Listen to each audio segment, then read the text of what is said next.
There's something different about people who grew up in the 1990s. You can feel it, even if you can't explain it right away.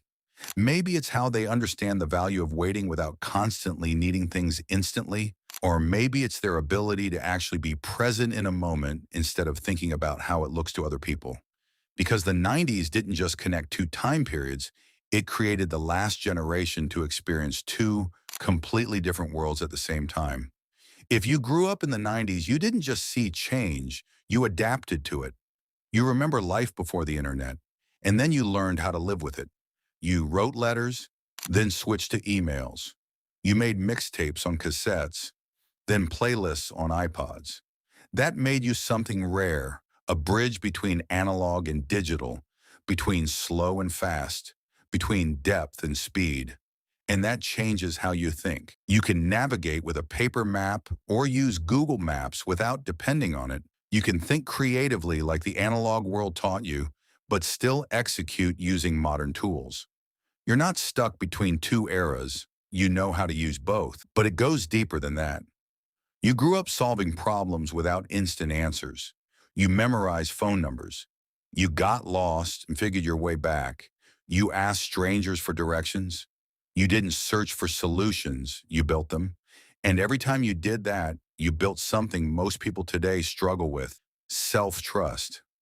Now, here's something people don't talk about enough. You were the last generation to have a truly private childhood. No phones recording everything, no social media capturing every mistake, no permanent digital version of your younger self following you forever.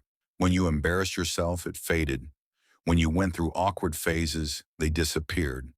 Your mistakes didn't define you permanently, and that gave you something powerful: psychological freedom.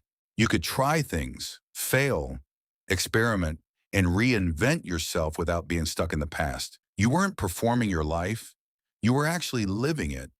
And that's why social anxiety and perfectionism didn't hit the same way, because you weren't constantly being watched or judged.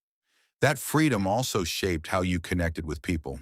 Making plans actually meant something.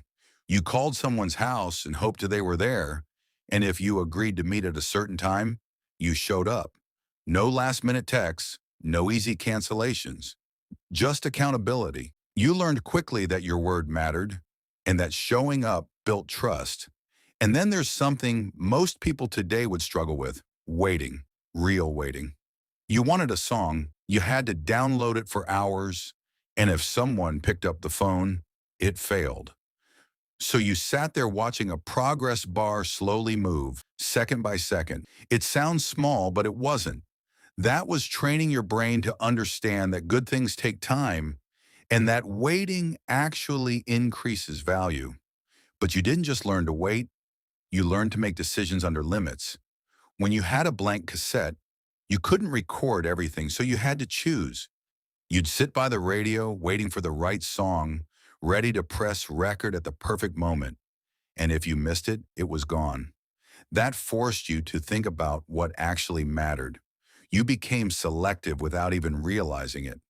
You didn't just consume everything, you curated your experiences. And that carried over into how you engage with the world.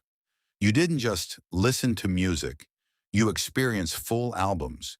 You knew every track, every transition, every detail. You went deep instead of jumping from one thing to another. That built something rare: focus. You could sit through a movie without distraction, play a game without quitting halfway, do one thing at a time and stay fully in it. While attention spans today are constantly being pulled in different directions, you trained yours before all of that existed. And then there was boredom. No phone, no endless content, just silence and your own thoughts. Long car rides, waiting rooms, quiet afternoons. You had to create your own entertainment. And that built creativity, because boredom isn't empty, it's where ideas start. All of this created something most people don't notice right away: a quiet confidence. Not loud, not performative, just a deep belief that you can figure things out. You adapted once, and that means you can adapt again. That's the real advantage. It's not nostalgia, it's how your mind was trained. You learned how to balance patience with speed, depth with access, reality with technology. And maybe that's why, even as the world keeps getting faster and louder, you understand something most people are just starting to realize. Some things are worth waiting for, some moments deserve your full attention, and the ability to adapt isn't just about survival, it's how you stay ahead.